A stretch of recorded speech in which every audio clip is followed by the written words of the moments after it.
YouTube. What's going on, everybody? I got an updated deck profile here for you today. I wanted to start off by giving a positive message here and say, believe in yourself even if no one else does. I think that's a very powerful message, and I feel like you can definitely go a lot farther in life if you just believe in yourself. So, anyways, with that out of the way, got quite a bit of updates to this.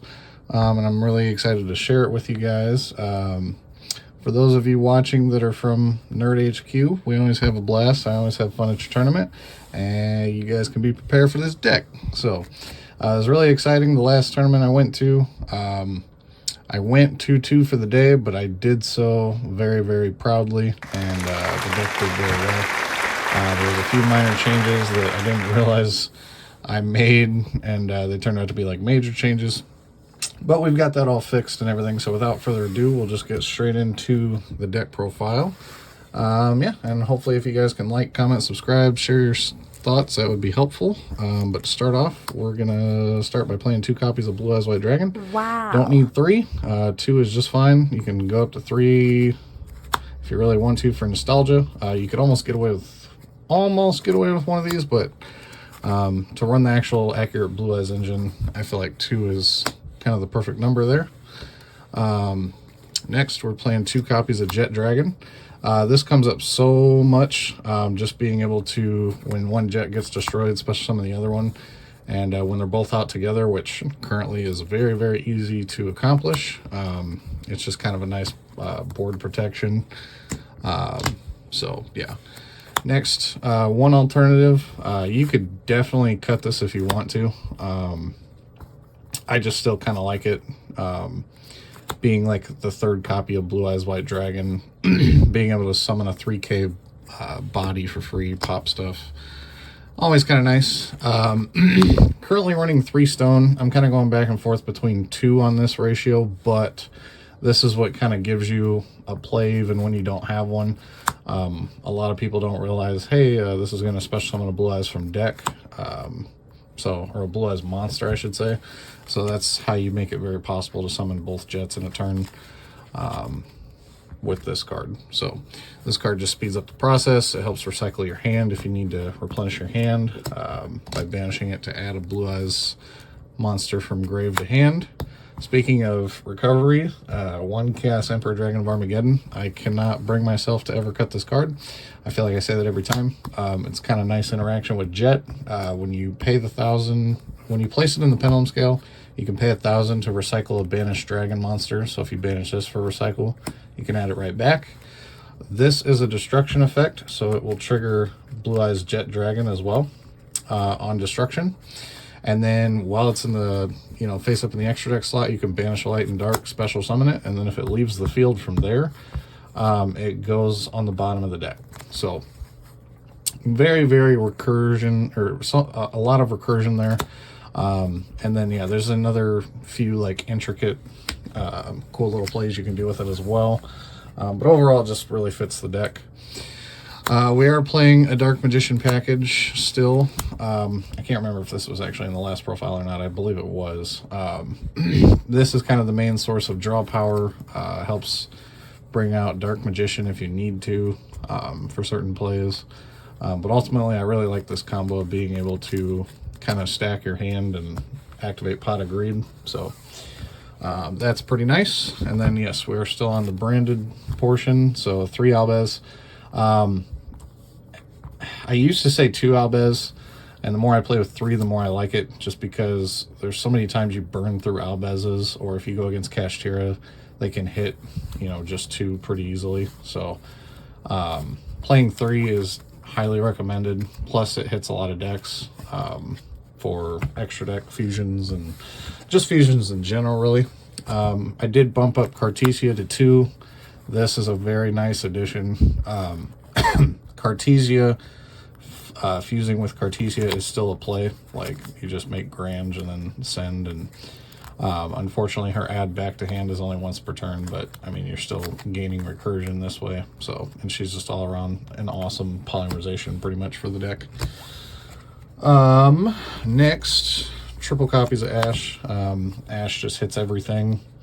feels pretty standard and pretty nice. And then for the last monster, I've actually decided to add in one Nibiru. You could cut this if you want to as well. I'm not totally sold on it yet, but I feel like it hits a lot of decks, and it's a nice Titaniclad target for Albez. I am playing one Silver's Cry. This has got me so many OTKs. It's not even funny, just being able to quick play this in the battle phase. It also happens to be my favorite spell card, so that's why I've been giving it a run, and so far I like it. One Harpy's Feather Duster, because, you know, this deck hates back row, and why not play the best back row hate you can. 3 Crossout Designator. This just stops your hand traps, you know what I'm saying? Like, or like it's like your main defense to hand traps for Branded Fusion. So you play around Imperm, you play around Ash. So yeah, not much to say there. Next, triple copies of Dragon Shrine. This is a 1-card combo into Jet, and then you just, you know, you make Jet live with this 1 card by itself, and then you at least have some recursion there. And it doesn't really conflict with anything else you got going on. You can still fuse, you can still, you know, make your plays. This doesn't take up a normal summon or anything like that, obviously. So that's pretty great. 1 Polymerization, just 1. Honestly, you could almost cut it if you wanted to, just because Cartesia is basically poly, but I do like having this just in case the occasional Chimera comes up, or you need to search this off of Alba Lenitus. 3 Fusion Deployment. I was playing this at 2. I decided to bump it up to 3. Just being able to pull out Blue Eyes, White Dragon, Dark Magician, Cartesia, Albez.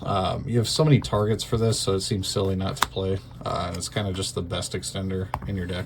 So highly recommend that card. Actually, even in like a standard Blue Eyes deck, I would almost recommend this, just because like you could just pull it out straight out of the deck, special summon it. So, and then obviously there's other kind of cool stuff you could do there too. So obviously the bread and butter, 3 Branded Fusion. It's essentially your second copy of Dragon Shrine, but better. Being able to fuse, and now yeah, I mean, it just keeps getting kind of better and better in my opinion. So 3 of this. We're not playing any of the Despia stuff, you noticed. I'm not playing a Luber, I'm not playing Branded Opening. And I feel like cutting that has really helped, just because you're not bricking so much on trying to get to 1 card. You know, because ultimately most people shoot to stop this card.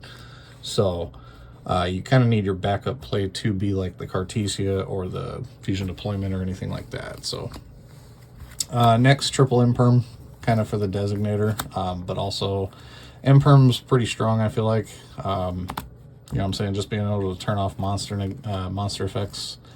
And the fact that this is not once per turn makes it, I think, in my opinion, one of the best hand traps in the game. So, and then for the last card in the main deck, we're going to do the 1 Evenly Matched, because we don't like big boards, you know what I'm saying? So having it out to whether, regardless if it's a trap deck, spell trap deck, monster deck, this is going to hit everything, and you don't really care to give up your battle phase, because you just go into Branded Fusion or whatever you're going to do, and then win, you know, your next turn. So that is it for the main deck. We will go into the side deck here, and let's see. Starting off, we do have the 1 Almirage. This is just in case you pretty much brick on the stones, because taking a stone, linking into this, you special summon the Jet. Now they help protect each other. So this I find to be pretty decent combo. 1 Cross Sheep, just because Ibly Lock is still a thing, so want to be prepared for that. For the fusions, 1 Red Eyes Dark Dragoon, if you couldn't have guessed. Kind of just one of the best boss monsters in the game. It's right here on the playmat, why not play it? 1 Trishula, the Dragon of the Icy Imprisonment.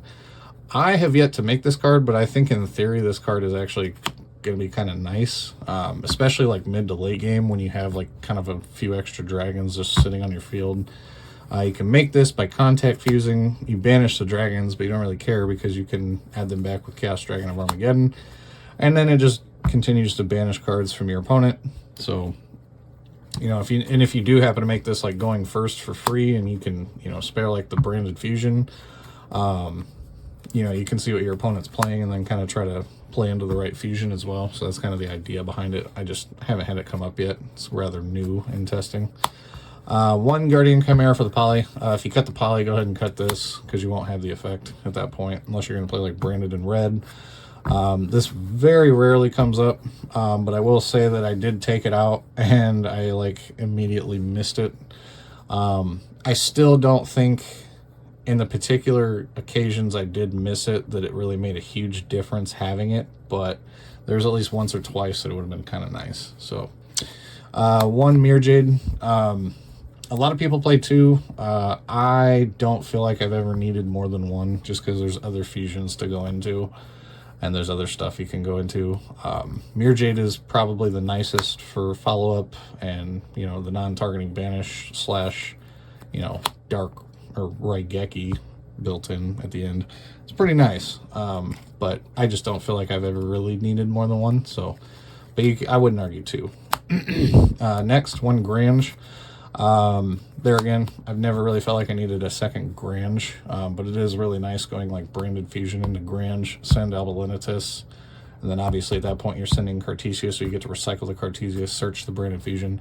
Or if you just happen to have like Cartesia by itself, and you have like nothing else except for like a random monster, whatever it is, light or dark, unless it's Ash, you know, then it kind of sucks, but for the most part you don't find yourself in that predicament. So just one.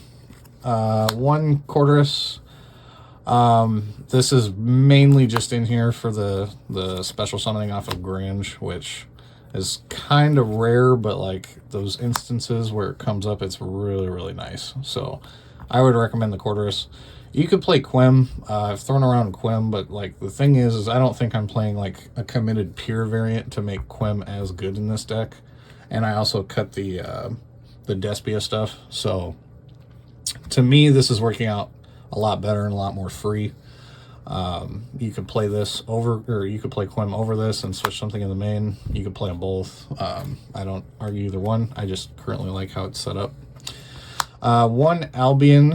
I'm thinking about bumping this to 2, honestly, just because a lot of people I feel like forget, and like I kind of forgot too at first, like this thing cannot be targeted. So this is basically like your imperm dodge already on its own. And then not to mention it's going to bring back stuff out of the grave, and you can potentially fuse again, or if you're playing like some sort of like Jinzo or, you know, Ibli or something like that, you can, you know, kind of go into that play. This thing's super strong though, so I might bring this up to 2. We'll see. One Albalinitus. I don't feel like I ever need more than one of this card either. One is just fine. It's pretty much just sent off of Mirror Jade more often than not to, you know, get the search, or off of Grange. So 2 Albion. This is kind of where I think I'm going to make the change to, and I'm going to switch Albion for the other Albion. Just because I genuinely think that this Albion is a little bit better overall. It can be targeted, fuse on your opponent's turn, make a disruption, you know, kind of make them second guess their plays a little bit. So I would say go ahead and switch this to a second Albion, because I think that's what I'm going to end up doing eventually here. So one Titaniclad. There again, you kind of don't need more than one of this card either. It's just kind of nice to help break boards, and it's also unaffected by special summon monsters the turn it's summoned from the extra deck. So it's got kind of a nice built-in protection. Gets pretty beefy. Also special summons Albez if it leaves the field, I believe. Yeah, sent to graveyard this turn. So that could be a way to go into another fusion. And for the last fusions, we were playing one Lubellion and one Blue Eyes Tyrant. This is obviously just the, you know, this is like your chaining to this is like this is the main fusion you want to go into if you have any sort of feeling that you're going up against like a Bestial matchup in any way. Just because this kind of gets around that whole, you know, thing, like whatever, banish the materials I sent, that's fine, you're not going to interrupt my fusion. So this thing is just kind of the safer play to make more often than not. So I highly recommend this to play of at least 1. You could also even potentially bump this up to 2, but I've never found myself needing more than one copy. So, and then this very rarely comes up, but when it does, it is sweet. You just get to attack everything, reset a trap. It's not affected by traps. It's 3,400, which means not a lot of things can just beat over it normally. So yeah, so in that aspect, it's pretty nice. I will go over to the side deck. I think I've got this pretty much ironed out too, the way that I like it, but we'll see here for sure. I am back on 2 Kaiju. I don't know if I ever really stopped playing these or not. I know I did for a short time, but like, I just feel like currently with the meta, with Kashtira, with I think it's Melfi's, these just come up quite a bit, and a lot of people play around like Lava Golem and Sphere mode, so I think Kaijus are just kind of the way to go. For board breakers, Dark Ruler no more. You know, this is for like the super heavy samurai matchup where they make like, you know, 5 to 10 plus negates. You just play this, break the board. Enough said. So that's it for kind of the board breakers. The spells and traps, we're playing 1 Dragon Spirit of White, triple Jinzo. This deck I feel like has the most problems with like heavy trap matchups, so that's why Jinzo's at 3. Plus, this can be brought out with the Albion fusion if you can send it to the grave. So that might be a quicker way to get this out. This, you're playing 3 stones and 3 dragon shrines anyway, so why not play this, be able to tag out, you know, banish a spell or trap, tag out if they control a monster. So, and I'm actually liking this card quite a bit because you can cut Chaos Dragon of Armageddon. You could go down to 1 jet if you don't feel like it's super necessary, but I don't normally do that. You can also cut the Magician's Souls and the Illusion of Chaos pretty easily. So those are just kind of some options for that. I am side decking another evenly matched kind of for the board breakers or the spell and trap lineups, just to kind of help nuke the boards a little bit easier. And then I'll just throw it all out here. This is kind of my going first package. 3 skill drain, 1 D barrier, and 1 nightmare Ibli, mainly because you can pull it out with Albion. And this obviously locks your opponent. We respect it, so you know you can make your opponent respect it as well, or you can just win the game. D barrier is also really nice at 1, just because if you are going first, you can potentially stop your opponent from doing whatever they're doing. But this is really nice, even if you don't necessarily go second and you know your opponent's on D barrier, you can have it in your deck for the cross out to help protect your stuff. And then skill drain, just being able to turn off effects, is really, really powerful. You know, a lot of decks focus on effects on the field, obviously. So, and a lot of your stuff is, you know, 3K or higher for attack. So you're not really too worried about an attack deficit there more often than not. So anyways, that'll do it for the deck profile. I really hope you guys enjoyed. Hope, you know, you guys, if you have anything to add, mention, suggest, like, I'm always open to it. I'm always trying to make this deck as good as it could be. It's just been an ongoing thing for years at this point. So, but anyways, I won't take up too much of your time. Let me know if you'd like to see, you know, kind of like a playtest video. I can kind of showcase how it works. We will probably be doing some duel videos anyway here in the near future, so stay tuned for that. And don't forget, I'll catch you guys next time. Peace.